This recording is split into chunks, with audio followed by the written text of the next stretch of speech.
Bom, gravando, pessoal. Boa tarde, então, internacionalistas.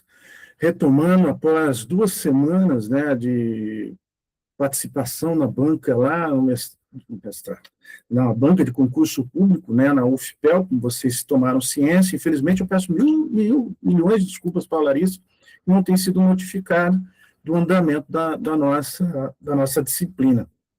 Eu gostaria, então, de dar início ao nosso encontro, que vai estar dividido em 5 momentos, falar a respeito do Moodle, como que ficará, então, a nossa disciplina até o final do semestre. Falaremos de uma preparação de material que encaminhei para vocês, agora a Larissa também recebeu do século XIX e XX. Vamos falar sobre o tema principal da aula de hoje, que é a Belle Époque, que é a passagem do século XIX para o século XX. É interessante que, nesse momento, os internacionalistas, as pessoas, principalmente na Europa, se sentiam um desejo, uma expectativa que o mundo viveria numa paz, numa prosperidade econômica, num avanço tecnológico. Então, as pessoas se sentiram com uma esperança tão grande que era um momento, vou colocar até entre aspas, mágico, essa passagem do século XIX para o século XX. Eles imaginavam que, então, o século XX seria um século cheio de avanços em todos os aspectos, nas comunicações, na tecnologia, no transporte, até uma fé maior, demasiadamente na humanidade, né? E, como vocês já sabem, vocês que, provavelmente, muitos de vocês, ou a maior parte de vocês, nasceram no século XXI, se não estiver enganado, não é verdade? Viram que o século XX foi cheio de guerras, cheio de conflitos, muitos conflitos ativos. Temos até conflitos que começaram lá no século XX que ainda não terminaram, ainda no século XXI. Temos ainda muitos resquícios da Guerra Fria que ainda estão presentes no século XXI. Então, veja que o século XX foi um século extremamente, como disse Eric Hobsbawm, uma era dos extremos, né? Uma era dos extremos. Mas é interessante que nós vamos tratar na aula de hoje sobre esse sentimento de esperança que havia, principalmente no povo europeu, que o século XX seria um século abençoado. Desculpe aqui o meu sorriso de ironia. Depois nós vamos tratar de um tópico que eu achei fundamental, preparei para vocês, acho que vocês vão gostar, as armas mais letais do século XIX até a Primeira Guerra Mundial.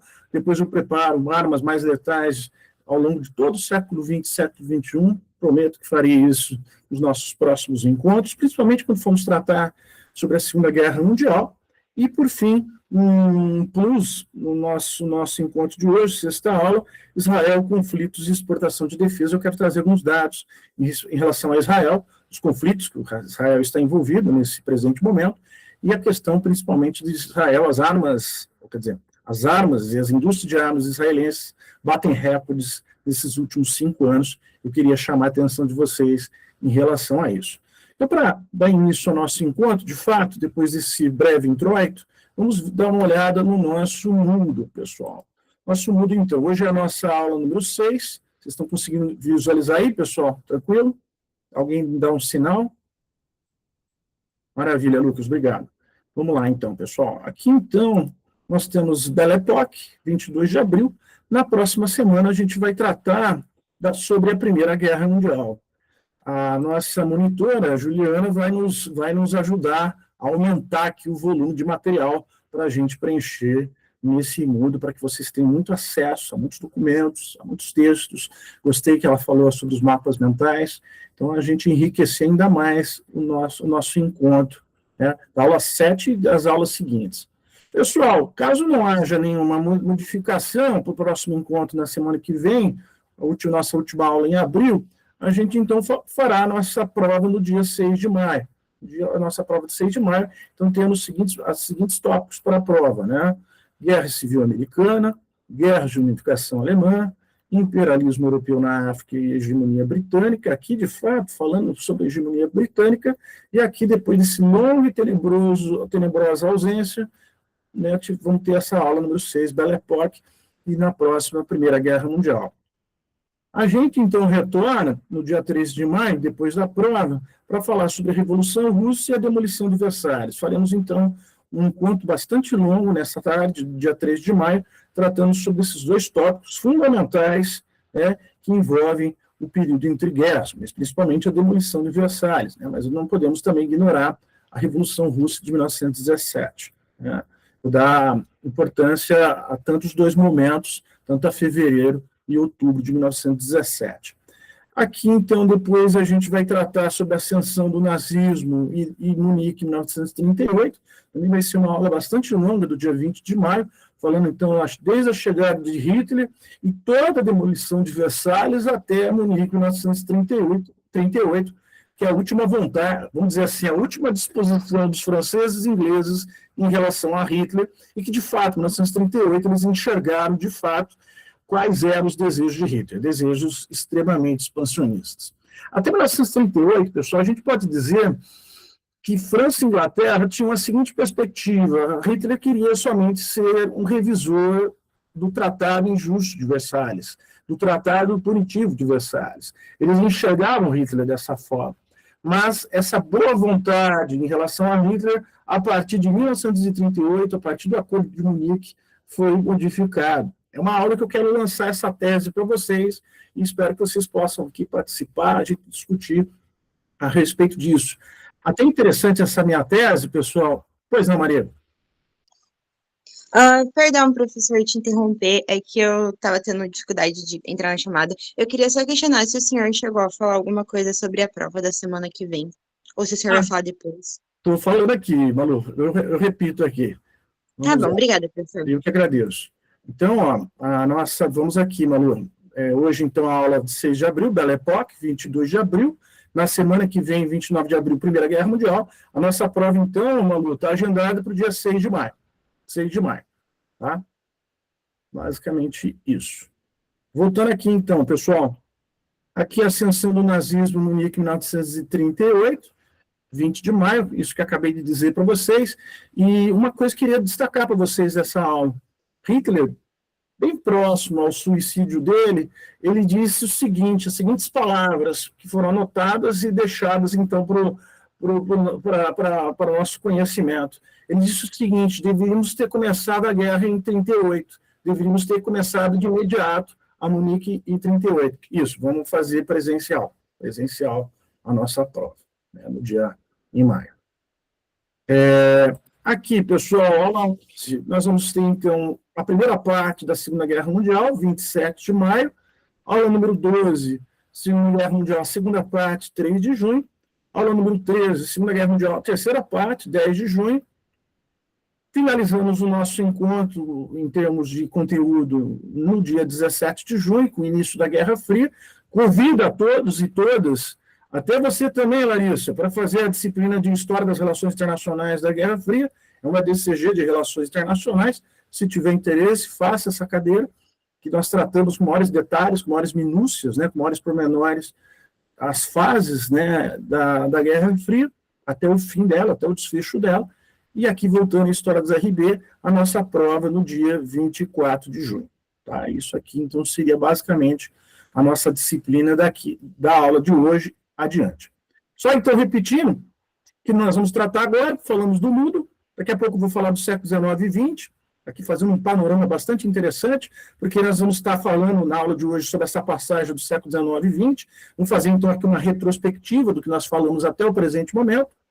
Em seguida, falamos sobre o tema principal da aula de hoje, que é a Belle Époque, um período de transformações, e os dois últimos tópicos, as armas mais letais do século XIX até a Primeira Guerra Mundial, e, por fim, Israel, conflitos e exportações de defesa, um plus em relação ao nosso encontro de hoje. Dito isso, pessoal, passamos, então, essa breve retrospectiva do século XIX e do século XX, depois de praticamente 2 semanas, né, que nós ficamos sem os nossos encontros. Vou aqui o compartilhamento do Moodle, depois vocês deem uma olhada no Moodle lá, né, com maior carinho, né. Vou aqui compartilhar, então, pessoal, essa tela desse resumo do século XIX e do século XX, material que já encaminhei para vocês, reencaminhei agora.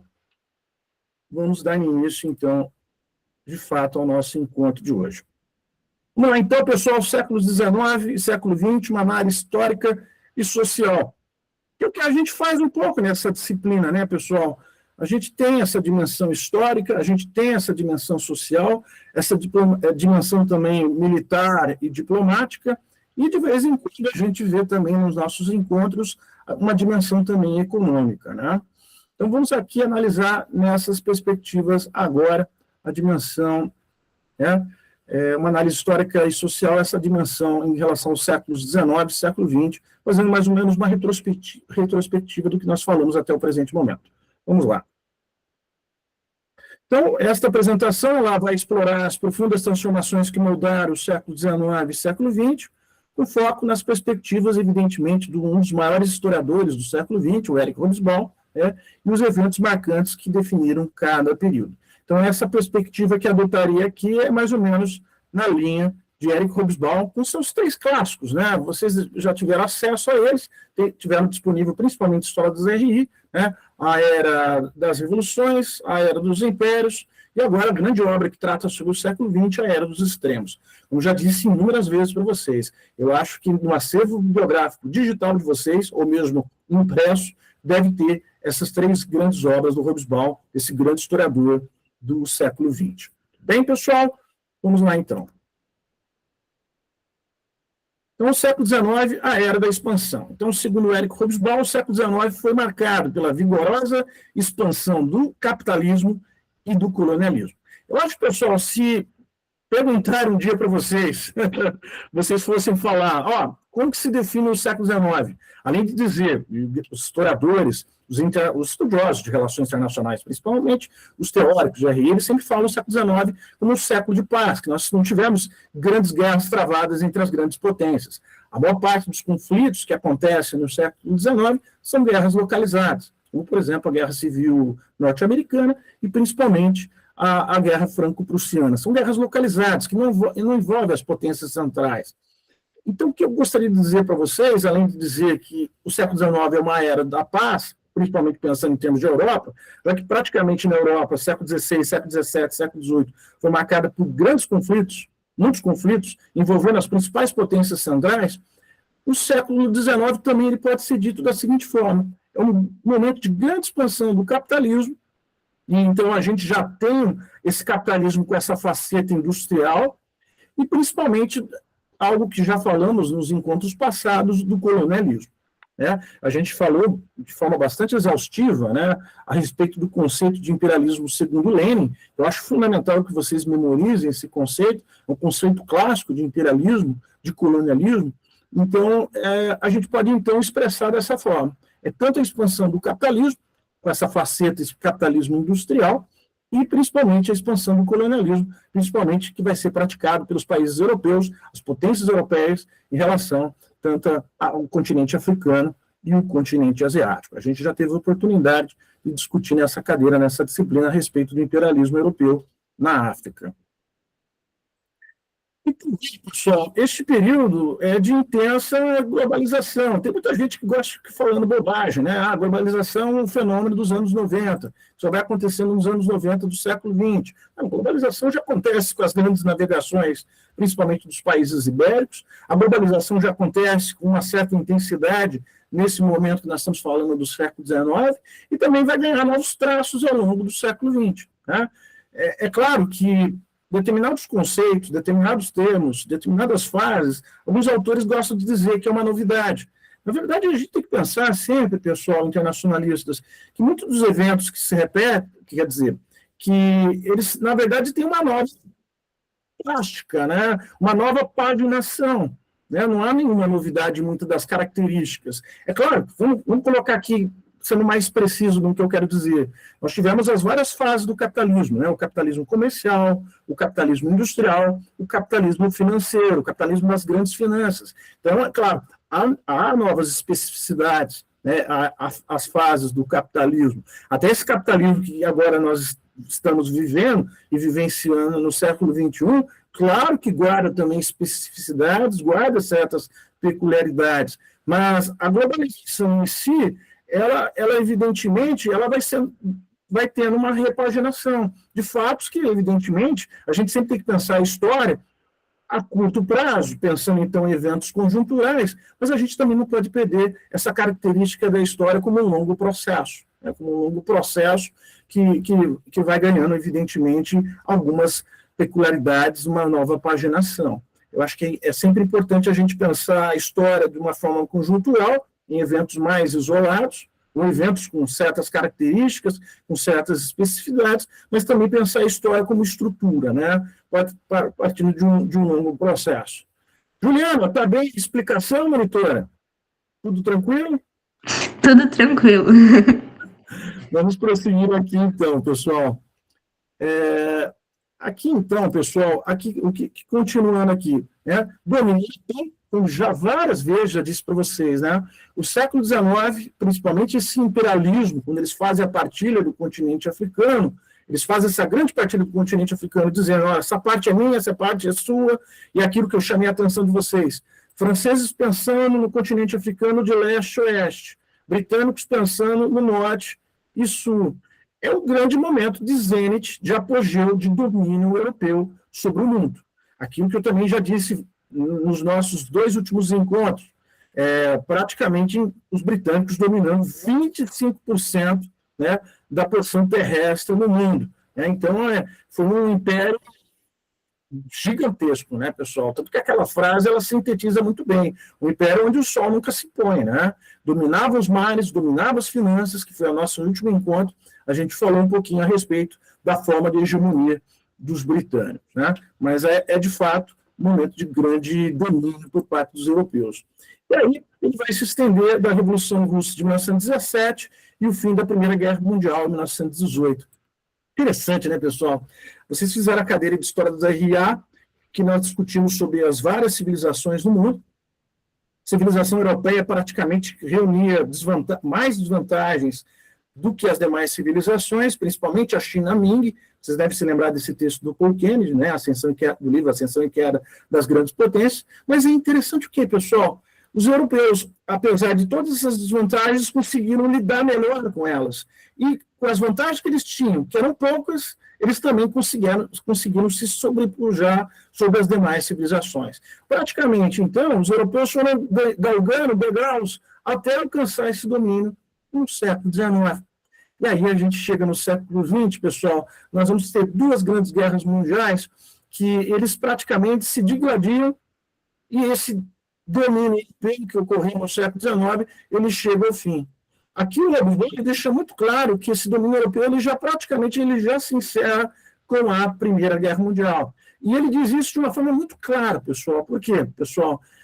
Vários impérios, para ser mais específico, 4 impérios deixam de existir ao fim da Primeira Guerra Mundial. Um 5º império, ele sai praticamente muito ferido, sangrando, né, que é o Império Britânico, e vai sangrar até ao fim da Segunda Guerra Mundial. Mas é muito interessante, né, pessoal?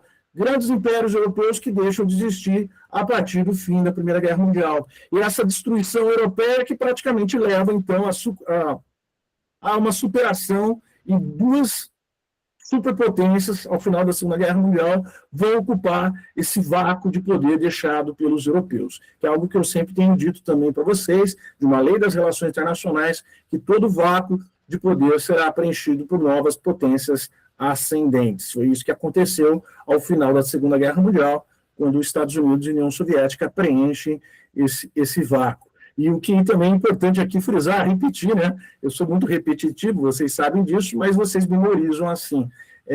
Esse vácuo de poder vai ser preenchido pelos Estados Unidos e União Soviética, e não vão ser somente potências, vão ser superpotências. Eles vão elevar o status, né? Eles vão elevar o status de potências principais, né, no sistema internacional. Isso é bastante interessante a gente pensar, né? Eu acho que uma outra peculiaridade, né, que é bom aqui, sempre aqui a gente repetir, a gente reforçar, né? Sempre a mudança da ordem internacional ou da polaridade no sistema internacional esteve vinculado ao fenômeno da guerra. O fenômeno da guerra, que é a área que nós mais estudamos, né, na nossa área epistêmica de relações internacionais. Então, sempre disse isso para vocês. Sempre a mudança da ordem internacional, a mudança da polaridade no sistema internacional, normalmente se dá através das guerras. O único momento exclusivo que nós tivemos uma mudança da ordem internacional e da polaridade no sistema internacional, que não houve guerra, foi o final da Guerra Fria, né? Esse é um momento, assim, praticamente icônico, né, em termos de história das relações internacionais. Mas nos demais conflitos, nos demais contextos históricos, e vocês já acompanharam a história das RA, estão acompanhando agora a história das RD, praticamente a mudança da ordem internacional e da polaridade esteve sempre vinculada à guerra, né, ou às guerras, melhorando aqui o termo, né. Então, só o final da Guerra Fria que vai haver a mudança da ordem internacional e da polaridade sem uma guerra frontal entre as grandes potências ou as duas potências em questão. Agora, pessoal, aqui eu lanço uma provocação, a primeira do nosso encontro de hoje. Talvez a gente vai assistir nessa mudança de ordem e polaridade hoje, no século XXI, a superpotência não querendo deixar de ser a grande superpotência, né? E ela praticamente não querer que essa ordem internacional ou essa polaridade do sistema internacional seja, de fato, modificada. É mais ou menos aquela frase, eu vou morrer atirando, né? Parece que é mais ou menos isso o que o governo Trump 2.0 tem feito e o que a gente tem assistido, principalmente nesse ano de 2026, a não aceitação dessa mudança da ordem da polaridade internacional em 2026. É muito interessante, pessoal, eu pensei muito nessas 2 últimas semanas, participando lá do concurso, escrevendo alguns textos, obrigações que eu tenho ao longo das semanas, né, com os espaços que eu tenho ao longo da semana, né, que 2 grupos de autores americanos, né, estadunidenses, têm pensado da seguinte forma. Mearsheimer, por exemplo, que tem a seguinte ideia do realismo ofensivo. Os Estados Unidos quer manter a ordem internacional em seu favor, quer manter a ordem internacional com a polaridade, ele fazendo parte da bipolaridade, ou de uma unipolaridade consolidada, ou ainda, evidentemente, uma multipolaridade, mas os Estados Unidos ainda fazendo parte do rol dessas grandes potências. Mas o que diz Mearsheimer? A gente tem que focar no nosso grande adversário, na grande potência ascendente, ou seja, leia-se China. Só que há outros autores estadunidenses, cientistas políticos, internacionalistas, que têm uma outra perspectiva. Não, na verdade, a gente tem que tentar não só contrapor essa potência ascendente, mas a gente tem que tentar também ainda intervir em outras regiões de possíveis potências ascendentes ou de possíveis potências ascendentes que possam linkar com aquela principal, né? Que é o que tem sido um pouco a característica do governo de Donald Trump 2.0, que o Mearsheimer acha muito esquisito, muito esquizofrênico. Nós temos que estar atentos à China e não a outras regiões periféricas do sistema internacional. Não nos interessa Venezuela, não nos interessa Irã, não nos interessa outras regiões. Na verdade, o nosso olhar, o nosso enfoque deve ser em relação à China. E a gente tem que ter uma estratégia de contenção em relação à China.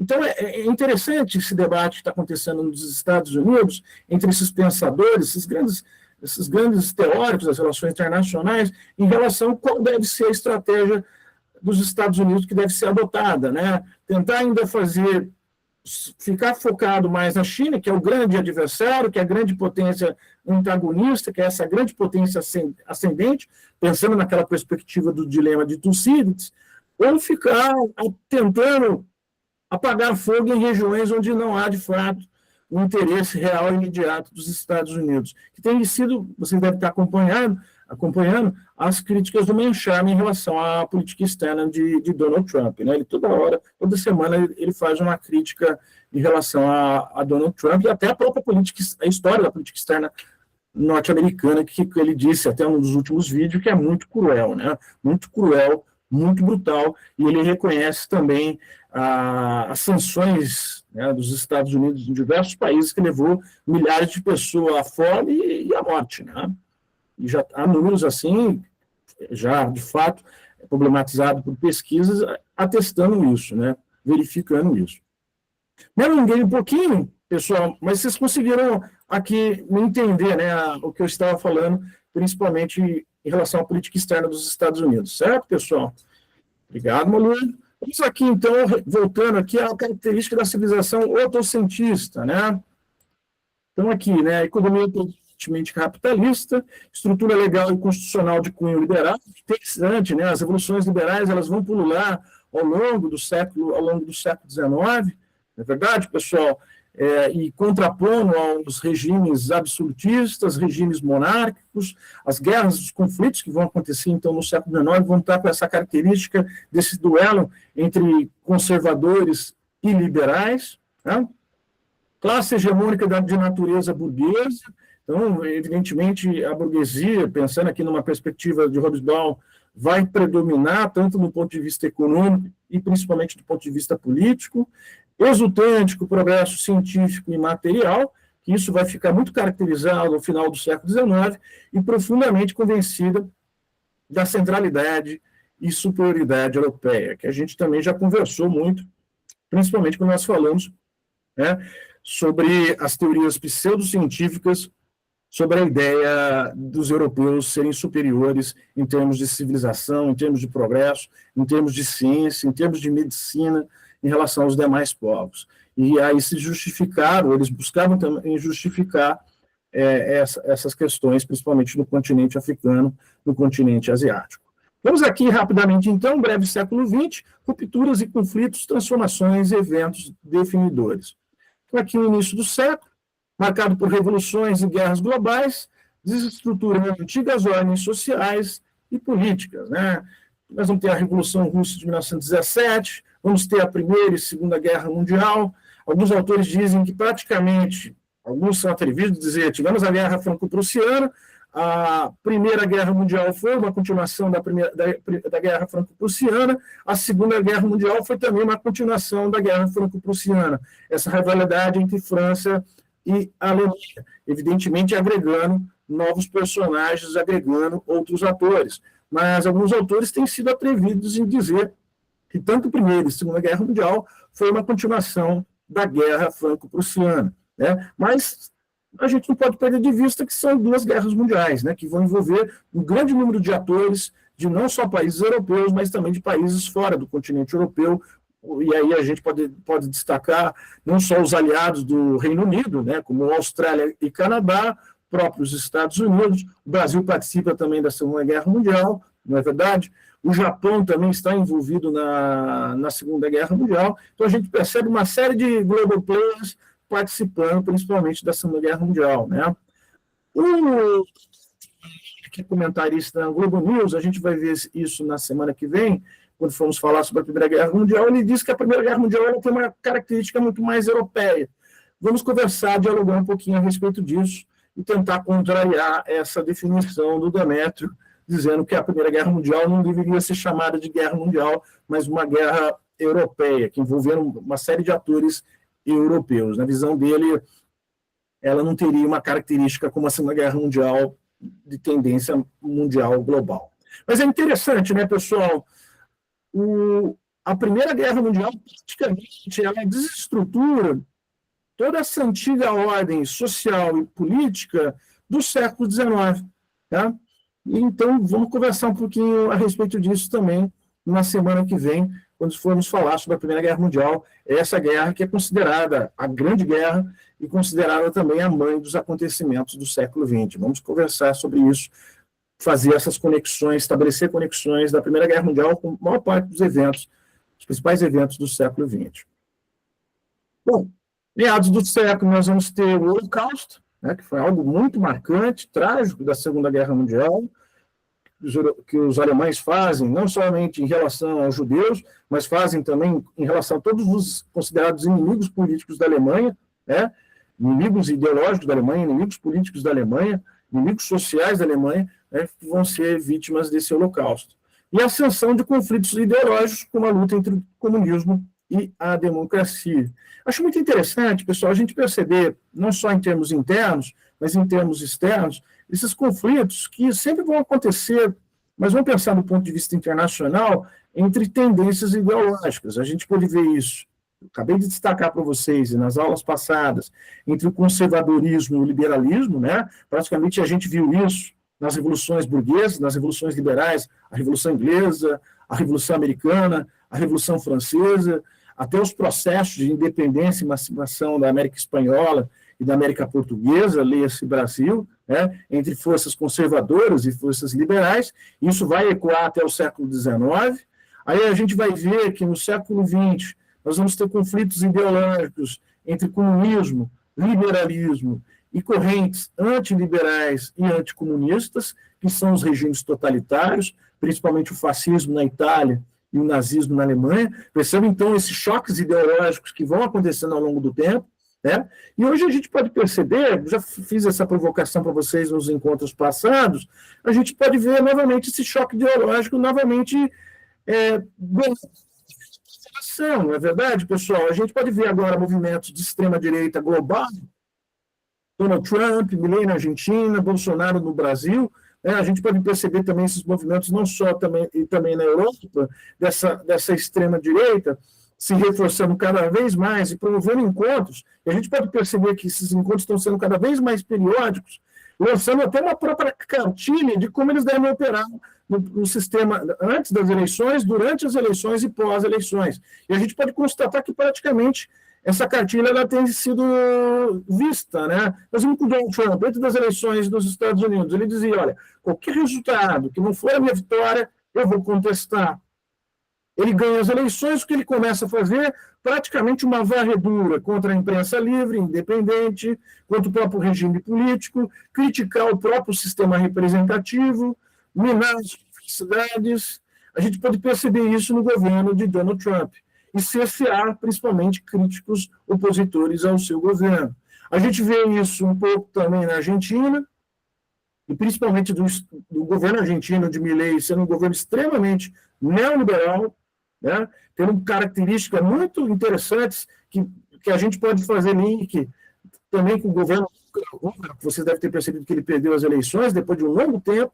Ele era praticamente uma grande estrela europeia da extrema-direita, não é verdade? E Bolsonaro, que também a gente mais ou menos viu como ele se comportou no governo dele. Agora a gente pode ver também uma cartilha antes das eleições, a dancinha de Trump, a dancinha de Milei, que continua dançando ainda ele, e o próprio agora Flávio Bolsonaro, que é o candidato que nós temos aqui dessa via, né? Então a gente pode perceber, pessoal, esses choques ideológicos, eles sempre aconteceram ao longo da história mundial, da história global, né? E a gente pode perceber que agora nós estamos diante de uma nova repaginação, esse confronto novamente, e essa instabilidade nas democracias liberais, democracias representativas, versus, mais ou menos, essa característica hoje da extrema-direita. Então, alguns cientistas políticos dizem que não seria neofascista, né, não seria um movimento novo, né? Não sei como vocês leem isso. Até teve um TCC, né, de uma aluna que fez uma pesquisa muito interessante a respeito desse assunto, né, que ela tratou dessas duas correntes, de autores que falam de neofascismo e de outros autores que não. Hoje é uma nova repaginação desses movimentos que tiveram uma característica lá nos anos 20 e nos anos 30 na Europa, né? É muito interessante, muito emblemático essas discussões. Imagino que vocês tiveram alguma forma, algum sentido nas aulas do Arthur, não é verdade?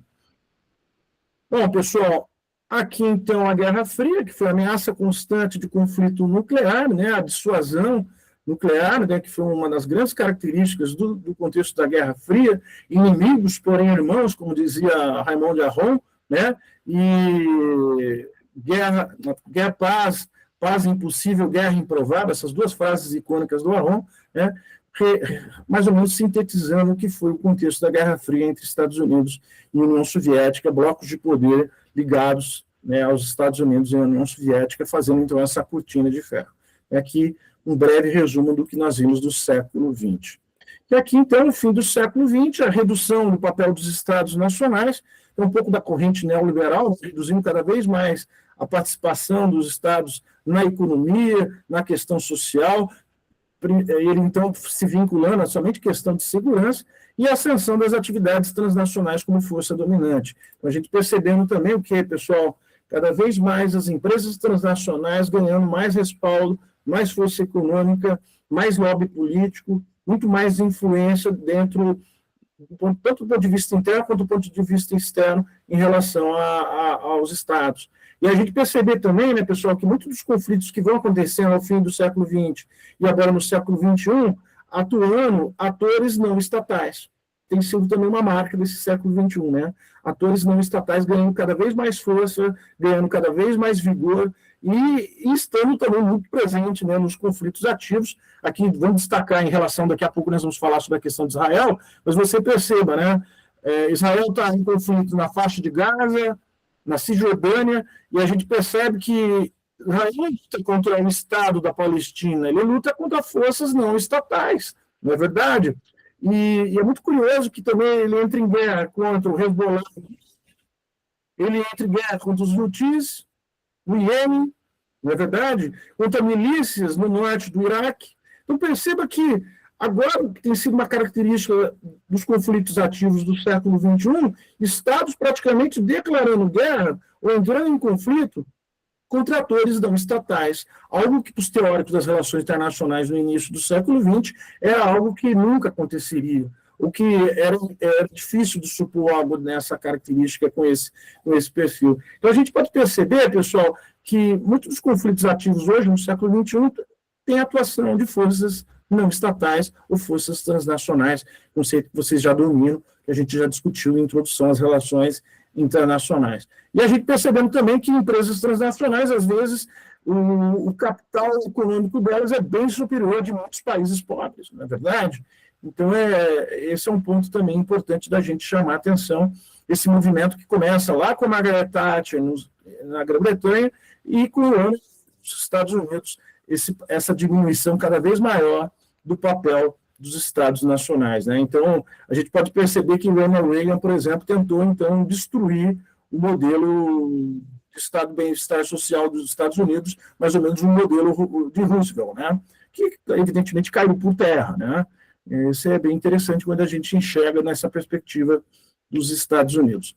Algumas perguntas, pessoal, ficou bem explicado essa breve síntese do século XIX e do século XX? Alguma pergunta, alguma dúvida? Não? Juliana, tudo bem? Tranquilo? Monitora?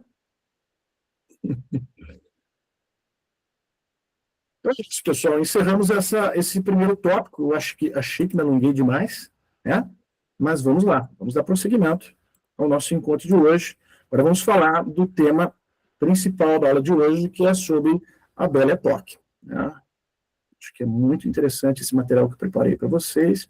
Vamos falar a respeito dele a partir de agora, 14h38. Vamos lá. Já vai abrir aqui.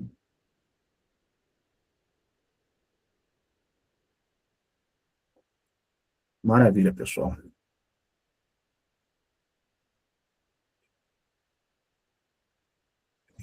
Belle Époque, o período de transformações.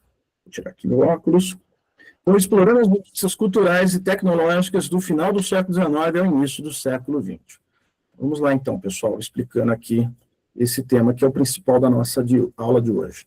Então, a Belle Époque se traduziu como a Bela Época, né? O termo em francês, é claro que Paris era visto como a capital desse sentimento, dessa expectativa muito positiva, muito harmoniosa, muito esperançosa, principalmente, então, dos cidadãos europeus em relação a esse mundo que se descortinava do final do século XIX para o início do século XX. Então, como tinha dito para vocês, eles achavam que seria uma era de prosperidade, uma era de grande conforto material, né?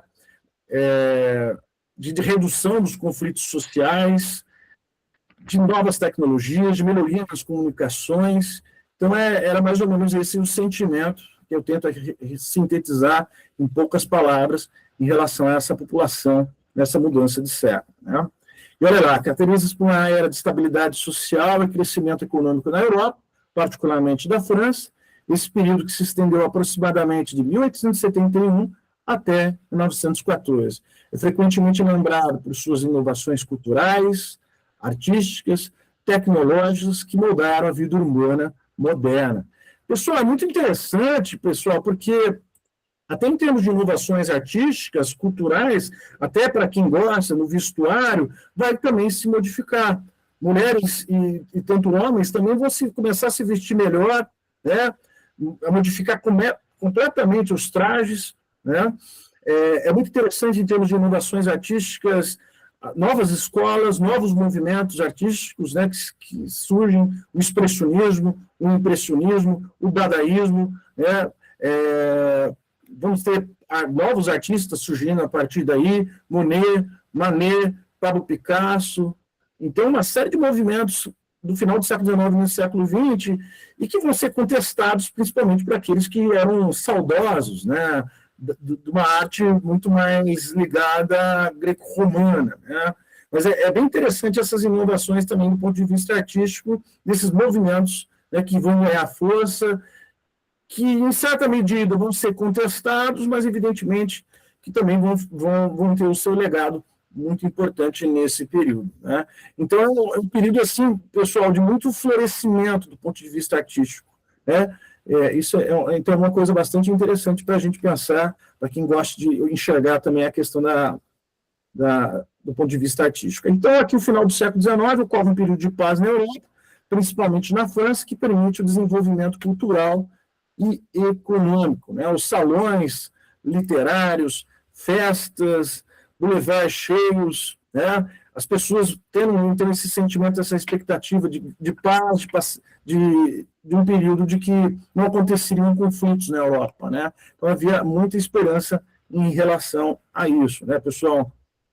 A Revolução Industrial, que já vai para uma nova fase, que vai transformar a produção, inovações tecnológicas que vão impactar a economia e a sociedade. No início do século XX, mudanças sociais significativas, com o aumento da classe média e novas perspectivas de vida para as mulheres. Evidentemente que elas querem ter, e com o direito e com o dever, de terem muito mais espaço, de se emanciparem, de terem direitos políticos, de questionarem também o papel em relação a trabalhar fora de casa.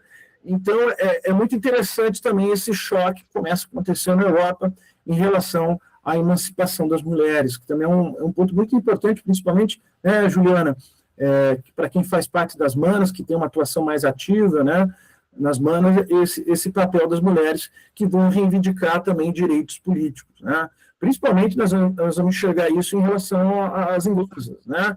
E isso vai ganhar eco, não só na Inglaterra, na França, em outros países europeus, e principalmente, né, Juliana, em relação também aqui no Brasil. Mulheres também que vão reivindicarem, né, esse espaço de direitos políticos, que ainda até então não tinham, né? Então é interessante também essa força progressista das mulheres. E esse ponto também, do ponto de vista social, o aumento da classe média. A classe média que sempre teve uma importância muito grande, principalmente nos processos eletivos, né? Normalmente os autores da ciência política sempre dizem: quem decide as eleições é a classe média, né? Então a classe média, principalmente europeia, começa a aumentar isso daí. Muito bem, Juliana, ótimo, maravilha. Acho importante fazer esse retrospecto e trazer essa questão de como isso é importante também para o direito das mulheres, né? Bom, aqui, pessoal, esse seria, então, o contexto histórico. Aqui algumas principais características, então. Isso que eu já tinha dito várias vezes aqui, o otimismo social crescente. Então, uma fase de desenvolvimento econômico, desenvolvimento social, de aumento da classe média, isso, então, é algo importante. Inovações nas artes visuais. Então, nós vamos ver isso não só na arquitetura, nós vamos ver na pintura, nós vamos ver o cinema que vai surgir, vai crescer, vai se desenvolver nesse período, não é verdade? Nós vamos ter uma revolução cultural significativa em várias áreas das artes, né? Na música, na dança. Esse é um outro ponto que eu acho importante, tanto na música e principalmente na dança, né? Esses dois movimentos, principalmente pensando em termos de França, não é verdade, pessoal? E avanços científicos notáveis também, poderiam ser aqui enumerados diversos em relação a esse período interessante da história europeia, né? Aqui, então, pessoal, deixa eu só aqui destacar a arte e cultura. Então, a arte da Belle Époque foi marcada pelo impressionismo, que buscava capturar a luz e a atmosfera em suas obras, e pelo arco movimento, um estilo que integrava formas naturais e ornamentação em design gráfico e arquitetura. Então, o impressionismo ele vai estar tanto na pintura, né, no design gráfico e principalmente também na arquitetura. Então, vai ser um pouco da arte impressionista muito presente, não só na França, mas em toda Europa. Acho até lança um desafio, Juliana, trazer um pouco desse movimento da arte também no Brasil, os alunos também terem acesso a isso. E aqui que é legal também, pessoal, a cultura, teatros e vida boêmia. Então, a cultura desse período floresceu em Paris, com a popularização de teatros, cafés, uma vibrante vida boêmia, né? Os bons vivants vão começar a aparecer nesse período, uma série de artistas, escritores, intelectuais que vão se reunir para discutir ideias e expressar suas criações, né? Então, é bem interessante esse período, então, o surgimento também de várias figuras ligadas que vão ser bons vivants, né, que querem viver a vida de uma forma muito intensa, muito ativa. Então, é muito interessante isso também, essa passagem do século XIX para o século XX, expressa principalmente ligado a esses grandes intelectuais, esses grandes artistas, essas grandes figuras, né, que até hoje marcam um pouco da história não só europeia, como mundial. Né? Eu acho bem legal essa parte aqui, tá? Aqui as inovações tecnológicas, acho interessante aqui trazer para vocês, né, pessoal? 60% proporção das cidades europeias com eletricidade até 1910. Veja que, então, a eletricidade chegando às cidades, né, pessoal? Algo, então, um fenômeno bastante interessante dessa passagem do século XIX para o século XX. Isso é muito fantástico, né? 1,5 milhões, número estimado de automóveis nas ruas da França em 1914, pessoal.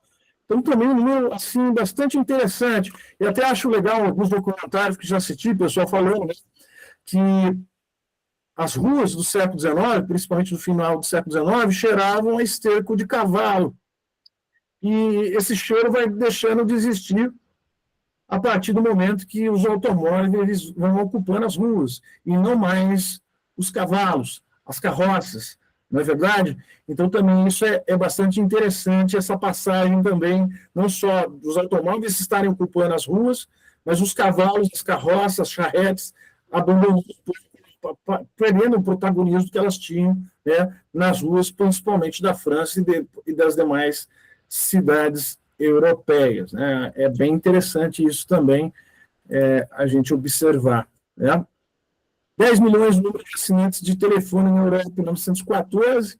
Então, olha que curioso, né, pessoal? A eletricidade chegou às casas, os automóveis também estão nas ruas, e as pessoas agora também têm telefone, elas podem se comunicar com outras em distâncias maiores em curto espaço de tempo. Nós estamos falando aqui no ano de 1914, pessoal. Então, veja como que pessoal, uma mudança tecnológica fantástica, dramática na história europeia, principalmente europeia, mas a gente pode tentar, né, Juliana, alongar isso também em termos de Brasil e também em termos de Estados Unidos, como que o mundo vai se modificando, principalmente do ponto de vista tecnológico. E é muito curioso, né, pessoal? Agora nós falamos em termos de século XXI, como também o mundo, do ponto de vista tecnológico, está se modificando também tão rápido, né, pessoal? Se eu for pensar, há 30 anos atrás não tinha WhatsApp, há 30 anos atrás a gente não tinha uma série de aplicativos para milhares de coisas, né? Tanto para pedir comida, fazer compras para o supermercado, fazer compras trazendo produtos da China, não é verdade, pessoal? A gente conseguindo se comunicar com pessoas que estão em diferentes partes do globo, e a gente falar com essas pessoas em tempo real. A gente pode ligar para essa pessoa, fazer chamada por câmera, não é verdade, pessoal? A gente pode fazer transferência bancária em questão de segundos. Veja como que o mundo também no século XXI se modificou demasiadamente, de uma forma muito rápida, né, pessoal? De uma forma muito rápida. E aqui, é claro, nós estamos falando da passagem do século XIX para o século XX, deve ter causado uma certa apreensão, né, em relação às pessoas que agora vão ver automóveis nas ruas, pessoas que vão ver, evidentemente, também a questão das casas tendo eletricidade, não é verdade? E principalmente o telefone. Né? Então, é bem interessante. Espero que vocês estejam gostando aqui do que eu estou trazendo, pessoal. Está tudo bem? Tranquilo? Maravilha. Obrigado aí pelas manifestações. Só que fazendo uma crítica, né? É muito curioso, quando nós vamos para os Estados Unidos, os trabalhadores da Ford, que vai ser o principal automóvel dos Estados Unidos, né, o próprio modelo fordista, trabalhadores que vão produzir carros em grande quantidade, em escala industrial, mas que durante praticamente toda a vida deles, eles nunca terão condições econômicas, condições financeiras de comprar aquele carro Ford T, né? Isso também é uma coisa muito curiosa, né, pessoal? Pensando em termos até do próprio capitalismo, em termos até dessa questão, dessa passagem do século XIX, do século XX, da Belle Époque, e em relação também aos trabalhadores, né? A gente pensar nessa perspectiva, né? Aqui, 30% crescimento no uso de rádio entre famílias europeias até 1914, muito interessante o fenômeno da rádio, né, pessoal? Uma forma muito popular das pessoas terem acesso às informações, de terem acesso à música, foi um instrumento de comunicação popular e massivo, né, por muito tempo, até a chegada da TV, não é verdade, pessoal? E aí é muito curioso, né, quando a gente vai acompanhando, pensando também no século XX, nós vamos ter o fenômeno da TV, e depois o fenômeno da internet, e depois hoje, né, a quantidade de canais que a gente tem acesso, canais nacionais, canais internacionais, o streaming, não é verdade, pessoal? O fenômeno das big techs, e muito curioso também quando a gente vai fazendo esse paralelo do ponto de vista tecnológico, mas pensando aqui no século XIX e no século XX, também é um boom tecnológico que vai acontecendo e chocando as famílias, também a rapidez que isso vai acontecendo. Então, aqui as inovações tecnológicas. A sociedade e o cotidiano, pessoal. Então, o aumento da classe média, o crescimento econômico permitiu a ascensão de uma nova classe média, que começou a ter influência cultural e social significativa. É verdade, pessoal? A gente fala de classe média brasileira, mas também a classe média em diversos países também tem a sua importância, né? E ela vai ter, evidentemente, forte influência cultural e social significativa. Mudanças dos papéis de gênero, né, Juliana? Então, as mulheres começaram a ocupar espaços mais visíveis na sociedade, desafiando normas tradicionais e promovendo movimentos por direitos. Falei aqui da questão dos direitos políticos, né, pessoal? Mas a gente também não pode perder de vista, tem que fazer esse comentário, não é verdade? Em relação também às mulheres ingressarem nas universidades, a terem acesso a espaços que eram restritos aos homens, desafiando as normas tradicionais, né? Grandes cientistas, né, físicas, químicas, que vão também ganhando força, ganhando prestígio, mas que, de certa forma, também o conservadorismo, principalmente na ciência e nas universidades, vão tentar vetar essa participação. Fugiu agora, se vocês puderem me ajudar, o nome da primeira esposa do Einstein, né, que era tão intelectual quanto ele, né? E que hoje há teorias que, de fato, ela ajudou muito Einstein, né, até ele ganhar o prêmio Nobel, né?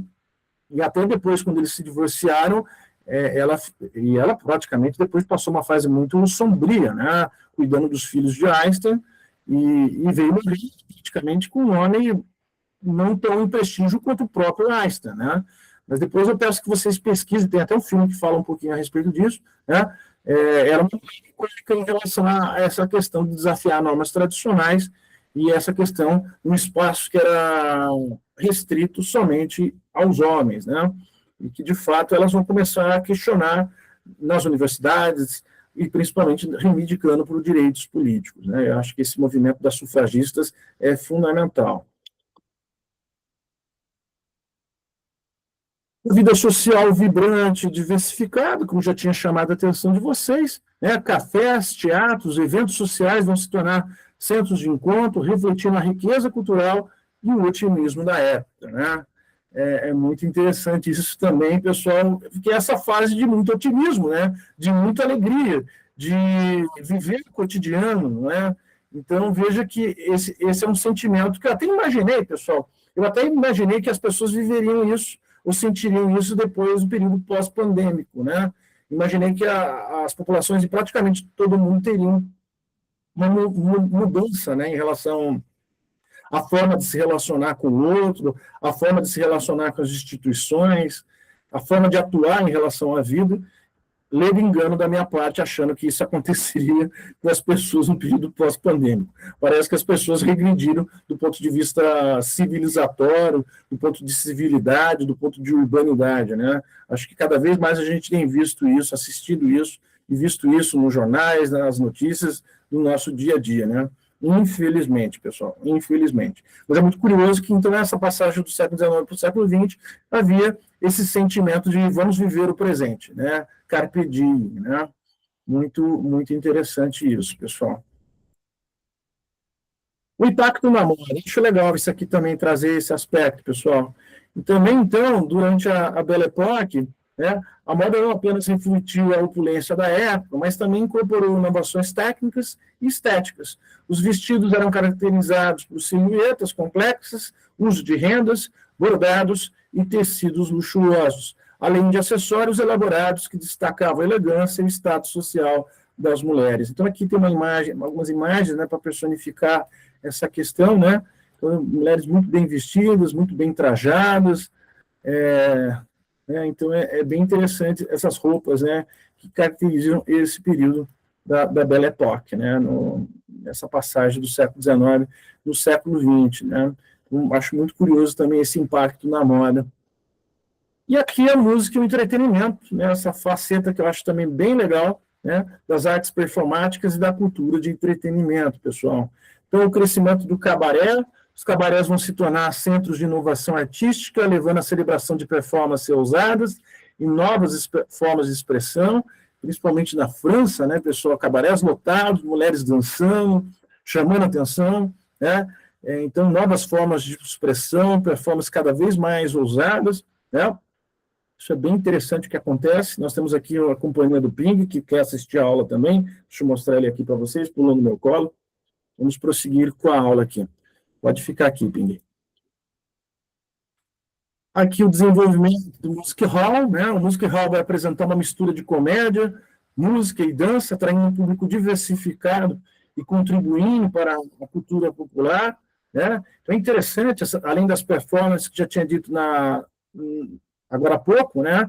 Então também essas performances que vão estar misturando cenas cômicas, música também diferente do que nós tínhamos no século XIX, né? E as próprias danças também, danças extremamente performáticas, então cada vez mais contribuindo com essa cultura popular.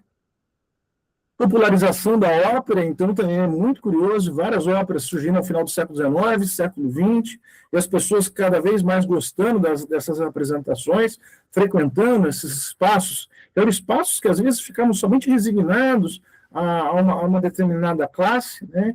Então, a ópera vai se tornar uma forma de entretenimento acessível, com produções grandiosas que vão atrair multidões e fomentar o amor pela música clássica. Claro que nós estamos falando aqui em termos de Europa, né, pessoal? Mas é muito interessante também esse fenômeno. Deixa eu ver se eu tenho aqui. Está ali atrás, não consigo pegar para vocês. Mas eu tenho aqui algumas óperas, né, europeias desse período, né, bem interessante.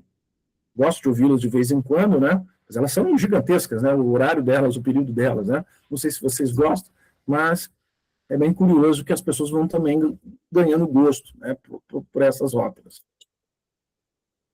E aqui o início do cinema, né? Hoje nós também adoramos a sétima arte, o início do cinema, então, a partir desse período, vai começar a emergir como uma nova forma de arte, proporcionando uma nova forma de experiência de entretenimento, que vai revolucionar a cultura popular, né? Hoje é, de fato, um fenômeno da cultura popular, né? O cinema que foi se desenvolvendo ao longo de todo o século XX, né, em diversas formas, né, na comédia, musicais, terror, suspense, né? Então, hoje nós temos vários gêneros do cinema.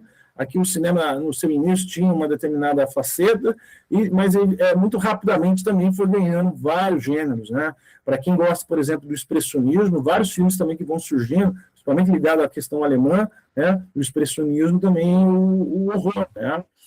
É muito curioso também quando a gente consegue vincular a questão da arte nesse contexto da Belle Époque, pessoal.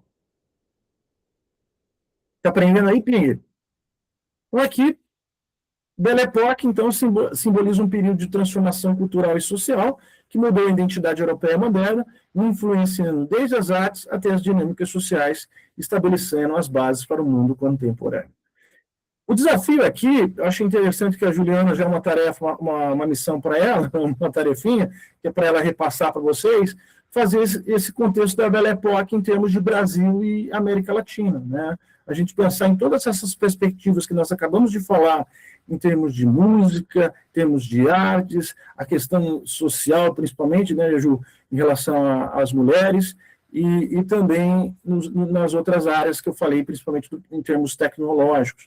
É interessante também a gente tentar fazer um pouco desse reflexo em termos de Brasil e América do Sul, América Latina, a gente pensar nessa perspectiva. É sempre bom a gente conseguir fazer um pouco dessas analogias, desses reflexos, do que está acontecendo na Europa, como que está acontecendo também aqui no Brasil e no nosso contexto mais regional. Certo, pessoal? Acho que então resolvemos aqui a segunda parte da aula, né? Falamos do século XIX e do século XX, falamos agora da Belle Époque, um período de transformações. Espero que vocês tenham gostado desse tópico, já receberam esse material. Vamos falar agora sobre as armas mais letais do século XIX até a Primeira Guerra Mundial. Ritmo da aula está ok, pessoal? Não estou indo muito rápido? Maravilha. Obrigado aí pelas manifestações, pessoal. Vamos agora falar das armas mais letais do século XIX e até a Primeira Guerra Mundial. Vamos aqui compartilhar essa tela. Nós falamos de uma coisa tão agradável que foi a Belle Époque, todos esses aspectos positivos que a gente pôde perceber agora. Depois até peço para quem se interessou pesquisar um pouquinho, principalmente desses movimentos artísticos, né? Como eu falei, o impressionismo, o expressionismo, o dadaísmo, né? E entre outros movimentos que vão ganhar cada vez mais força nesse período, né? Principalmente. Agora vamos falar então das armas letais do século XIX até a Primeira Guerra Mundial. Achei legal trazer isso aqui para vocês, embora seja algo que também está vinculado à nossa área, mas infelizmente nós temos que tratar. Vamos lá. Armas mais letais do século XIX até a Primeira Guerra Mundial, uma análise das inovações e impacto das armas letais de 1800 a 1918, incluindo os conflitos significativos que moldaram essa era. Então, aqui, introdução às armas letais do século XIX. Então, pessoal, olha aqui. Então, o século XIX até a Primeira Guerra Mundial foi marcado por uma rápida evolução das armas letais, refletindo mudanças significativas nas táticas militares e na dinâmica dos conflitos. Inovações como rifles de precisão, artilharia de longo alcance e a introdução de armas químicas, né? Não apenas alteraram o campo de batalha, mas também mudaram as estratégias de comando e controle evidenciadas nos conceitos de C3 e C4. Daqui a pouco eu vou explicar um pouquinho mais esses dois conceitos de C3 e C4, né? Controle, comando e comunicação, e a última, o C4, controle, comando e comunicação e coordenação, né? Mas vamos lá, então, contexto histórico, as guerras napoleônicas definiram novas estratégias militares e as transformações geopolíticas na Europa. Algo que nós tratamos no semestre passado, em História das RA, mas vamos dar aqui fazer uma retrospectiva bem breve. Em 1813, início das guerras napoleônicas, com a França sob comando de Napoleão Bonaparte, buscando, então, expandir seu império e influência na Europa. Em 1805, nós vamos ter a famosa Batalha de Trafalgar, onde a frota britânica derrotou a armada francesa, consolidando o domínio naval do Reino Unido e mudando o equilíbrio de poder na Europa. Até a gente já tinha falado um pouquinho disso na História das RA, para a Larissa, que não fez a cadeira, evidentemente, a Juliana, que já fez essa cadeira já faz algum tempo, quando eu digo para vocês que praticamente os britânicos ficaram sem rival naval na Europa e em todo o mundo. Praticamente essa batalha é tão decisiva para os britânicos e também para os rumos do mundo, que praticamente é muito em virtude dela que os britânicos vão ter esse domínio naval praticamente durante quase todo o século XIX. Então, esse é um ponto importante aqui de destacar em relação a uma batalha que a gente pode pensar naquele conceito que já trabalhei com vocês de path dependence, né, da trajetória de dependência, né? Então, essa batalha é uma batalha extremamente decisiva, é um turning point em relação, né, a batalhas navais que mudam um pouco o rumo da história europeia, principalmente também da história mundial, quando ela praticamente fica sem nenhuma rival à altura, né? Então, esse é um ponto importante. Aqui em 1812, a campanha da Rússia, o grande erro, o grande equívoco, a grande estratégia equivocada de Napoleão, que vai invadir a Rússia, que vai resultar numa desastrosa retirada, e que vai enfraquecer, evidentemente, sua posição na Europa. A fina flor do exército napoleônico é perdida, então, nessa campanha da Rússia. Praticamente, o exército napoleônico ele já sucumbe nessa guerra, e é muito curioso quando a gente observa essa guerra entre Rússia e França napoleônica, né, a gente perceber que a Rússia já faz uso, numa guerra em 1812, das famosas técnicas de guerrilha, né, né, então, de uma forma bastante assimétrica, que ela constatava, se batemos de frente com o exército napoleônico, não levaremos vantagem, temos que utilizar de outras táticas para vencer o exército francês napoleônico. Então, é bem interessante já aqui iniciativas de técnicas de guerrilha, de guerra assimétrica, né, pessoal? Em 1815, a Batalha de Waterloo, onde Napoleão foi derrotado, levando ao seu exílio e ao fim das guerras napoleônicas, com impacto duradouro nas fronteiras europeias, né, principalmente no mapa político europeu, que vai ser completamente redesenhado. E a gente sempre tem que pensar, né, as guerras também, além de definir ou redefinir a ordem internacional e a polaridade, também eles podem redefinir ou definir os mapas políticos. Então, é importante a gente pensar com essa perspectiva também, não só do ponto de vista das relações internacionais, mas também a contribuição da geografia, a gente pensar em termos de mapa político, né? Também esse é um ponto importante. Bom, então aqui foi o contexto histórico das guerras napoleônicas, o primeiro conflito que a gente poderia pensar em termos de século XIX. Então, as armas utilizadas nas guerras napoleônicas: o mosquete de repetição, nossa, você já deve ter assistido vários filmes, né, que mostram um pouco de como que é esse mosquete; a artilharia de campanha, muito utilizado pelo exército napoleônico; os canhões de cerco, também bastante utilizado; e aqui a questão das táticas de guerra em massa, né? Napoleão, que vai ser visto como um grande estrategista, né? E aqui, muitas das guerras, muitos analistas dizem que dependiam muito das figuras centrais, dessas lideranças, para eles serem vitoriosos ou derrotados. Então, esse é um ponto importante destacar para vocês em relação a essas guerras desse período. Até na semana que vem eu trago uma nova apresentação para vocês das guerras das 5 gerações. Eu quero apresentar para vocês entrarem em contato, interação com isso. Guerras de primeira, segunda, terceira, quarta, e agora as nossas chamadas guerras de quinta geração. Na semana que vem, então, também eu pretendo trazer, acho que no início da aula, vou fazer no início da aula, para a gente até depois entrar de fato a fundo na Primeira Guerra Mundial. Né? Vamos prosseguir, pessoal. Aqui a Guerra da Crimeia, que a gente começou já a falar, né? Então, foi no semestre passado, mas também é importante a gente lembrar causas e consequências, né? Então, a Guerra da Crimeia, como a gente já tratou, né, foi desencadeada por tensões entre as potências europeias, especialmente entre o Império Russo, uma colisão de França, Grã-Bretanha, Império Otomano e Sardenha. A gente já conversou sobre isso.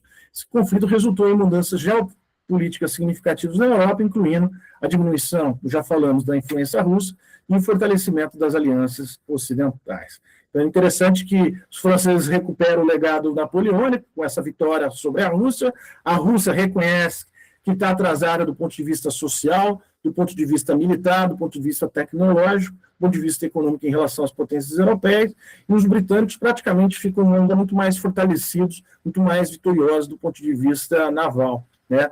Os russos, que poderiam ser uma ameaça, novamente eles são impedidos de terem acesso às águas quentes, né? Então, esse é um ponto importante. Tchau, Ping. Está indo embora o garotão aqui. Vamos lá, prosseguindo.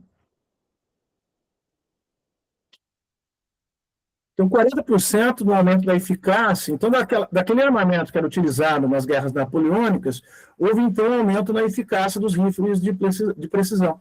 40%, pessoal, em comparação aos mosquetes que eram utilizados nas guerras napoleônicas. Então, já vai aumentar cada vez mais a eficácia da letalidade, né, dessas armas. Então, esses rifles de precisão vão ficar muito mais efetivos e muito mais letais, pessoal, em relação aos mosquetes tradicionais. É interessante, pessoal, que os mosquetes tradicionais, se você fosse alvejado, ainda havia uma possibilidade de você sobreviver, dependendo onde você fosse ferido, onde você fosse alvejado. Veja que agora, com esses rifles de precisão, vai caindo cada vez mais a possibilidade, e vai aumentando cada vez mais a letalidade, a mortandade, né, em relação uma guerra que aconteceu lá no início do século XIX, a gente já está falando aqui já quase metade, mais da metade do século XIX. Vejam como que a tecnologia nos armamentos e a letalidade vai se tornando cada vez mais brutal e cruel, pessoal. 1.500 quilômetros, distância que a telegrafia permitiu a comunicação em tempo real entre os campos de batalha. Veja, então, também a forma de comunicação entre os frontes, a forma de comunicação que vai acontecendo entre os batalhões, entre os exércitos, entre o exército e a marinha. Então, é muito interessante também a gente observar como vai melhorando, desculpa, a comunicação no fronte de batalha. Algo que era muito assim, muito difícil de ter muito acesso a essa comunicação vai se aumentando num curto espaço de tempo, pessoal, num curto espaço de tempo. É uma coisa assim que, na minha visão, não sei se para vocês, para mim é muito chocante. 250, o número de navios a vapor utilizados, aumentando, então, a mobilidade das forças navais. Então, cada vez mais vai melhorando também, do ponto de vista de tecnologia, a mobilidade das forças navais. Vejo que os britânicos vão fazendo um investimento muito massivo no aumento dessas frotas navais, desses navios a vapor. Bom, aqui falamos da Guerra da Crimeia. Agora vamos para a Guerra Civil Americana, que foi tópico dessa disciplina, tema dessa disciplina, que aqui também vai começando a aumentar cada vez mais a mortandade, a letalidade dessas armas, né? Vão acompanhando aqui essa trajetória. Então, 1861, início da Guerra Civil Americana, com a secessão dos Estados do Sul e a formação da Confederação, a gente já tratou a respeito disso. 1862, as principais batalhas, como a Batalha de Antietam, marcou um ano com um alto número de baixas em ambos os lados, tanto por parte da União quanto também por parte dos Confederados. Eu já disse para vocês nessa aula, o número de estadunidenses que morrem na Guerra Civil é muito superior a vários conflitos que os Estados Unidos se envolveram no século XX, como a Primeira e Segunda Guerra Mundial. É muito chocante isso, pessoal, tanto que até hoje no imaginário coletivo dos Estados Unidos é muito forte a guerra civil, né, no imaginário deles, né? 1873, essa que é considerada a principal batalha, a Batalha de Gettysburg, um ponto de virada crucial que resulta em uma significativa vitória da União. Então vai pender para o lado da União, né, essa batalha, uma batalha extremamente sangrenta e decisiva, né, um verdadeiro turning point em termos das batalhas nessa Guerra Civil Norte-Americana. Em 1864, General Sherman inicia sua marcha para o mar, aplicando táticas de guerra total e causando destruição aos recursos do Sul, algo que eu já tinha dito para vocês, que a Guerra Civil Norte-Americana ela é praticamente um introito às duas guerras mundiais, ela é uma guerra total, ela é uma guerra industrializada, né, e com alto número de baixas, né, mais de 600 mil pessoas morrem na Guerra Civil dos Estados Unidos, né. Então, também é um número extremamente elevado em comparação a guerras, por exemplo, que aconteceram nos séculos anteriores, né? Imagina, mais de 600 mil pessoas morreram nessa guerra. Né? 1865, fim da guerra, com a rendição do general Lee em Appomattox, marcando, então, a reunificação dos Estados Unidos. Né? Então, a supremacia do Norte sobre o Sul, a supremacia da União sobre a Confederação, algo que eu falei para vocês que foi um salto quântico, né, na história dos Estados Unidos, marcando, então, essa reunificação. Mas vamos agora ao que nos interessa, que é a questão das armas. Né? Então, rifles de repetição modernos, veja que vai ser já rifles muito mais rápidos do que aqueles mosquetes das guerras napoleônicas, balas Minié que aumentam a precisão, né? Se na Guerra da Crimeia era 40%, aqui já vai aumentar cada vez mais essa porcentagem, e as ferrovias que vão se transformar em um efeito, num ponto de vista principalmente logístico, né? Tanto deslocamento de tropas e também de mantimentos, né, pessoal? Algo que vocês também não devem esquecer, que eu falei para vocês nessa aula sobre a Guerra Civil Norte-Americana, o Exército da União foi o exército mais bem alimentado, mais nutrido, mais bem, vamos dizer, tanto em termos de mantimentos, roupas e armamentos, em toda a história das guerras até o presente momento, pessoal. Então, esse é um ponto também bastante importante, chamar a atenção de vocês, em relação principalmente a esse ponto de vista logístico, que sustentou principalmente a União. Né? Bom, agora vamos para o último conflito do século XIX, a Guerra Franco-Prussiana, que também tratamos nessa cadeira, também é tema da nossa de prova, né? Então, uma análise da Guerra Franco-Prussiana, seu papel na unificação da Alemanha, destacando as inovações bélicas e a mudança de equilíbrio no poder da Europa. Vamos lá, então, pessoal. Em 1870, início da Guerra Franco-Prussiana, onde a Prússia e seus aliados, claro, os estados germânicos, desafiam a França utilizando táticas modernas e armamentos superiores. A gente até teve, naquele encontro, falando a estratégia prussiana e falando também o porquê que os prussianos venceram e porque os franceses foram derrotados. Um aspecto que eu chamei muito a atenção de vocês naquele encontro, né? E aqui, em 1871, a vitória prussiana culmina na rendição de Paris e na proclamação do Império Alemão em Versalhes, marcando a queda do Império Francês.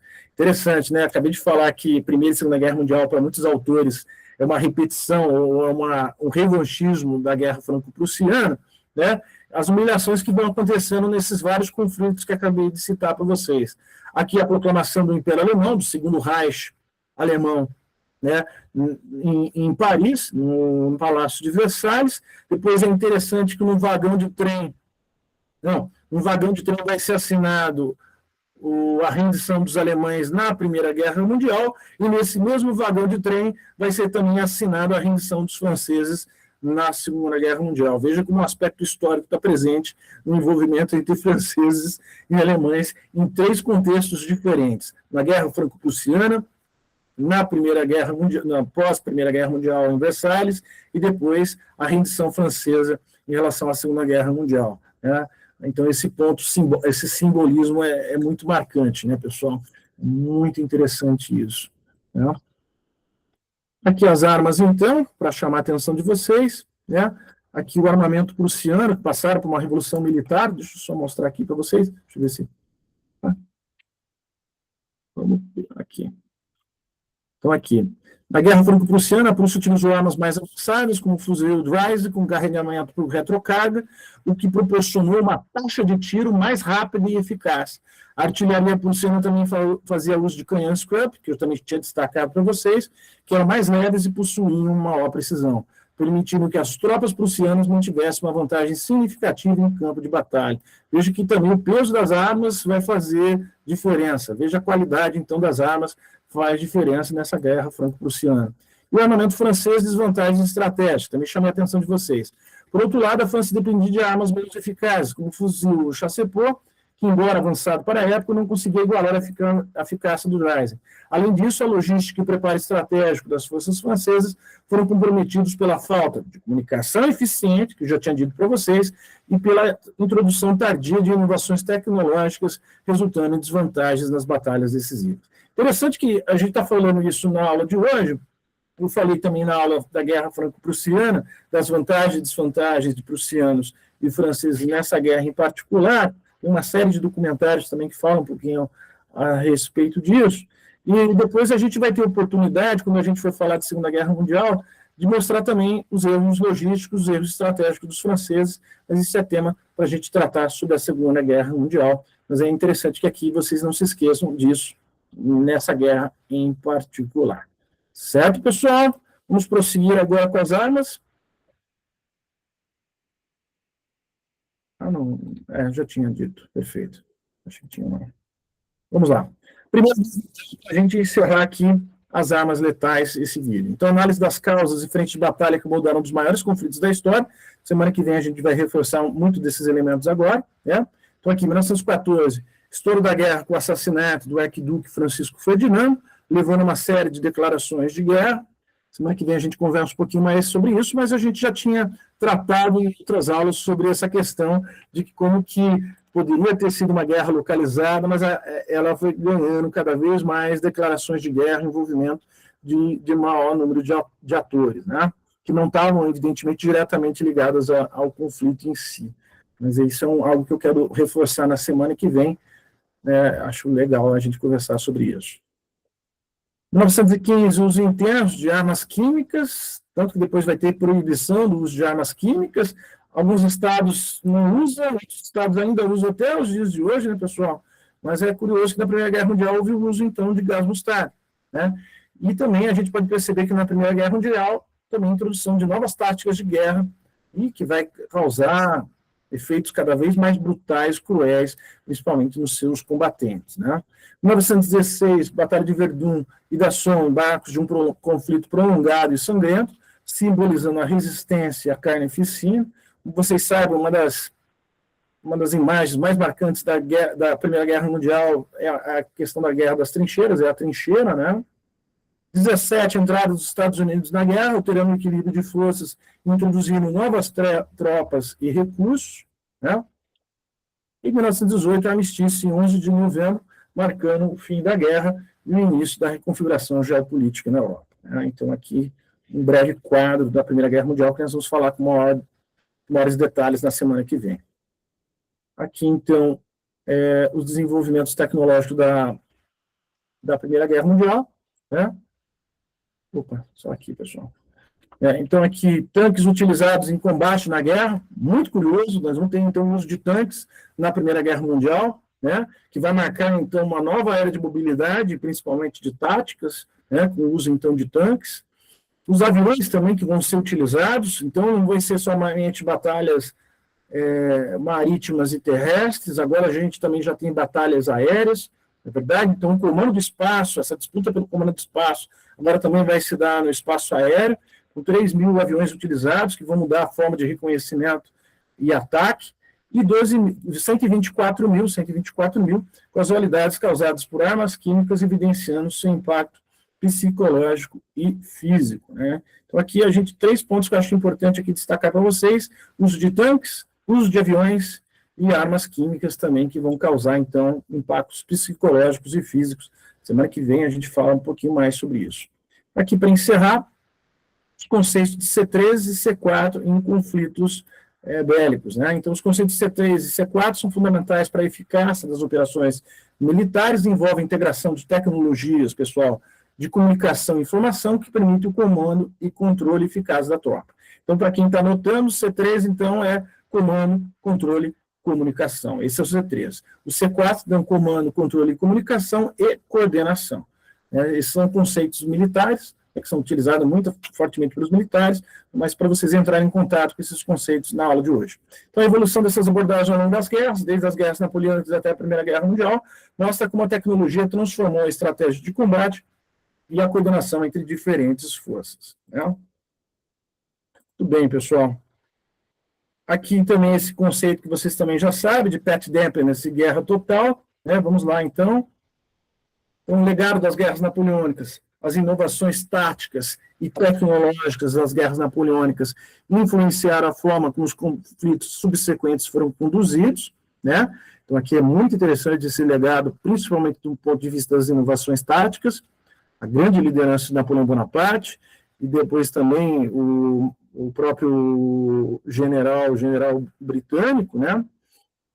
Esse papel. Aqui, o impacto da Guerra da Crimeia, houve novas tecnologias como rifles de precisão, alterou a dinâmica da guerra, estabelecendo um novo padrão para os conflitos futuros, aumentou 40%, né, pessoal, a precisão. Então, é claro que quem trabalha com essa tecnologia de armas vai procurar melhorar cada vez mais a eficácia, a letalidade, né, desses rifles. As transformações da Guerra Civil Americana, as lições aprendidas sobre logística, né, que foi algo que eu destaquei na aula, mas hoje eu novamente reforcei, e armamento deixaram um legado que vai afetar a estratégia militar nos Estados Unidos e além, né, principalmente desse ponto de vista logístico. As tropas têm que estar sempre sendo abastecidas, não só com mantimentos, mas também ela tem que estar bem vestida e bem nutrida para manter a união, a coesão, a motivação da tropa. Então, do ponto de vista logístico, novamente é fundamental. E as consequências da Guerra Franco-Prussiana, a unificação da Alemanha, a queda do Império Francês, que vão mudar o equilíbrio de poder na Europa e que a gente não pode perder isso de vista, vão influenciar tanto a Primeira e a Segunda Guerra Mundial. O surgimento da Alemanha leva às 2 guerras mundiais, de fato, né, pessoal? E a Primeira Guerra Mundial, que vai exemplificar a guerra total, que já tinha sido antecipada antes pela Guerra Civil Norte-Americana, mas aqui ela vai ficar cada vez maior, muito mais mobilização de recursos, integração de novas tecnologias que vão se tornar cruciais. Essa última parte aqui desses slides, bem importante pensar, né, todo esse legado, todo esse impacto né, essa trajetória de dependência em relação a todos esses conflitos, alguns que nós já vimos em história das RA, outros que a gente já viu nessa cadeira de história das RB. Aqui, pessoal, entre os séculos XIX e a Primeira Guerra Mundial, as inovações armamentistas transformaram radicalmente o campo de batalha, desde os rifles de repetição das guerras napoleônicas, até os tanques e armas químicas da Primeira Guerra Mundial. Cada avanço teve um impacto profundo nas estratégias militares e na condução das guerras, evidenciando a importância do sistema de comando e controle, C3, e das tecnologias de comunicação e computação, C4, na coordenação das operações bélicas. Hoje vocês também foram apresentados esses conceitos de C3 e C4. Pessoal, o que vocês acharam? Gostaram desse tópico, dessa aula que nós tratamos sobre a questão das armas, a evolução das armas, como que os eventos eles estão praticamente concatenados uns aos outros, como vocês podem pensar de uma forma bastante estrutural, né, num longo processo, esses conflitos que vão acontecendo lá no início do século XIX e que chegamos, então, até a Primeira Guerra Mundial, que vai ser o tema da nossa aula seguinte, né? Então, é interessante a gente pensar a guerra nesse sentido. Juliana, caso consiga encontrar artigos, materiais sobre todo esse conteúdo, também, para aumentar substancialmente esse tema que nós tratamos na aula, seria bastante interessante também pensar também, até em termos também, Juliana, de mapas mentais, né? Mas eu acho que esses slides ficaram bem interessantes para vocês pensarem como esses eventos eles estão concatenados uns aos outros, pensando na história como um longo processo, de uma forma mais estrutural. Dito isso, vamos então ao último tópico da aula de hoje. Espero que vocês tenham gostado do nosso encontro, depois de 2 semanas sem aulas, né? Vamos encerrar agora falando sobre Israel e as armas, né? Eu acho interessante trazer esse assunto para a atualidade, como eu sempre tento fazer nos nossos encontros, né? Tenho certeza que vocês vão sentir saudade de mim no semestre que vem, quando não tiverem mais aula comigo, mas é sempre importante a gente pensar a história, não só nos eventos que nós estamos tratando, dos temas conjunturais, mas a gente também pensar links com esses temas, né? E aí a gente vai fazer agora esse link com esse tema, tratando um pouco sobre Israel, os conflitos, as exportações de defesa. Bom, vamos lá, então, pessoal, apresentação. Então, análise do cenário geopolítico e desempenho da indústria militar. Então, veja lá, pessoal, Israel está envolvido agora na guerra principal na faixa de Gaza contra o Hamas. Olha lá, pessoal, Hamas, que é uma força não estatal, com tensões escaladas em múltiplas regiões do Oriente Médio, né, pessoal? Então, vamos lá. Guerra na faixa de Gaza, iniciada em outubro de 2023 contra o grupo Hamas, né? É o grupo que tem força principalmente na faixa de Gaza, né? Israel também está envolvido, pessoal, conflito no Líbano, confrontos frequentes com o Hezbollah na fronteira norte. Novamente aqui repito e reitero, o Hezbollah também que é uma força não estatal, verdade? Tensões com o Irã, hostilidade direta, incluindo ataques recíprocos e operações contra aliados. Você vê que o mais longevo primeiro-ministro de Israel, Benjamin Netanyahu, o Bibi, praticamente já há 3 décadas vem repetindo e dizendo que o Irã está próximo de ter armamento nuclear. O cara já foi na ONU fazendo esse tipo de fala, esse tipo de denúncia, e sempre colocando o Irã como um grande inimigo da civilização ocidental, como um grande inimigo existencial de Israel, né? E a Cisjordânia, né, também operações militares contínuas e meias tensões persistentes com grupos locais. Então, aqui a gente percebe uma série de conflitos que Israel está atuando, na faixa de Gaza, na Cisjordânia, agora contra o Irã, conflito no Líbano, vários conflitos, praticamente o Estado de Israel vive conflitos permanentes, pessoal. E na visão, na leitura de Israel, todos esses adversários que foram aqui citados são inimigos contra a existência de Israel. Então, não é uma guerra apenas do ponto de vista político, é uma guerra existencial para Israel. E para essas forças não estatais também. Israel também é um grande inimigo existencial. É por isso, pessoal, que é muito difícil, para quem for se especializar, pesquisar sobre esse tema, sobre todos esses atores, a gente pensar em termos de cessar-fogo, de paz, de acordo diplomático, de esgotamento dos recursos diplomáticos, porque praticamente esses estados, essas forças não estatais e até Israel, eles vivem nessa ideia de inimigo existencial e de conflito permanente, né? Então, esse é um ponto importante aqui de destacar para vocês em relação a essa questão. Bom, pessoal, aqui, fazendo então, já que eu mostrei que Israel está envolvido em vários conflitos, em vários frontes, ao mesmo tempo, de forma simultânea, eu queria mostrar para vocês, a partir de agora, para chamar a atenção de vocês, o faturamento anual da indústria de defesa de Israel. Vocês sabem que tem várias indústrias de armas de defesa de Israel, e eu quero destacar, a partir de agora, esses faturamentos. Todos esses dados vocês encontram facilmente na internet, pessoal. Em 2020, as empresas, a indústria de armas de Israel estava mais ou menos com esse faturamento, pessoal, em 2020, 7,5 a 8,5 bilhões aproximado de dólares, pessoal. Já é um número altíssimo no ano de 2020. A partir do ano de 2021, passa para a cifra aproximadamente de 8 a 9 bilhões de dólares. Isso é no ano de 2021. Em 2022, já temos um faturamento mais ou menos aproximado dessas indústrias de armas, em torno de 12,5 bilhões de dólares. Aí vamos lembrar que a partir do ano de 2023 é quando de fato começa essa guerra, esse conflito, principalmente na faixa de Gaza, contra o Hamas. Aqui, então, já salta esse valor para 13,1 bilhões em 2023. Chegamos, então, ao ano de 2024, pessoal, que é o recorde histórico, aproximado de 14,7 a 14,8 bilhões, é um recorde histórico. Vocês vejam que praticamente aos anos saltaram 80%, 90%, né, pessoal? 80%, 90%, né? Faturamento, né, dessa indústria de armas, esse conflito praticamente permanente de Israel, com todos esses inimigos considerados inimigos existenciais do Estado de Israel. Né? Então, vejam que é uma indústria que tem faturado valores assim muito gigantescos, né, em comparação à indústria de armas em outros países, né, principalmente a indústria de armas nos países europeus e algumas indústrias de armas no próprio Estados Unidos, né, pessoal, no próprio Estados Unidos. Até eu faço aqui uma provocação para vocês. Essa indústria de armas, será que eles vão ser favoráveis a cessar fogo? Não precisam me responder, mas eu acho que você já tem a resposta bem clara, né, pessoal? Então, olha lá, tendências estruturais da indústria de defesa. Exportações praticamente dobraram em 5 anos, com 4 recordes consecutivos, no ano de 2021 a 2024. Essa produção é forte orientação externa, cerca de 75% da produção é exportada.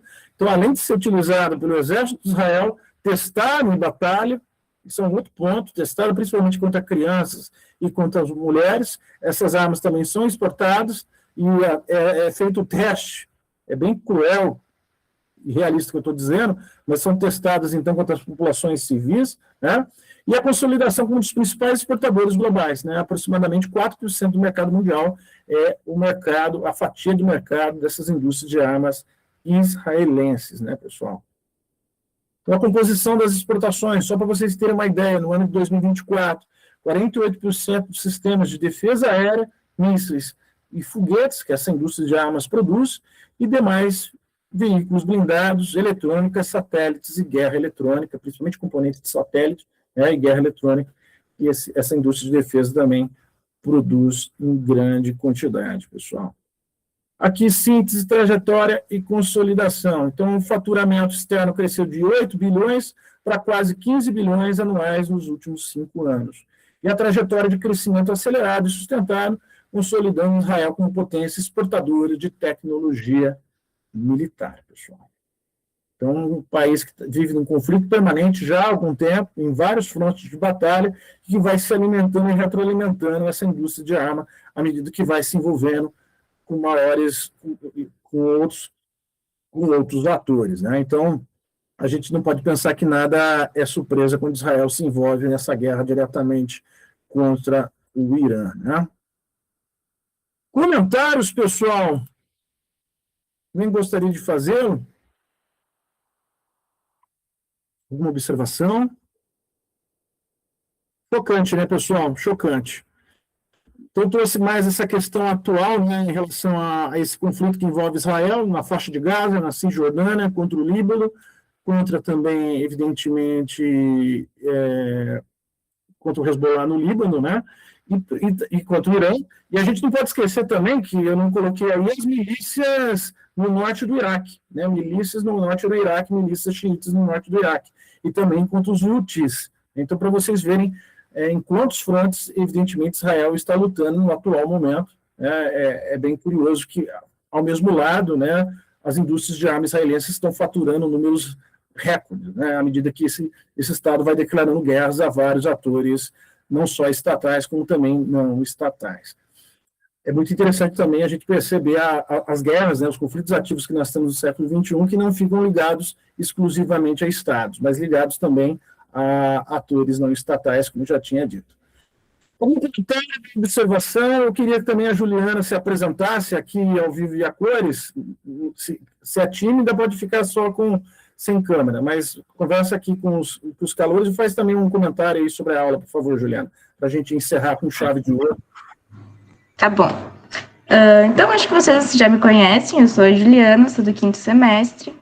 Eu criei um grupo no WhatsApp para me passar os conteúdos para vocês, os conteúdos extras que eu tenho. Então, por favor, entrem. Eu mandei pelo e-mail de vocês.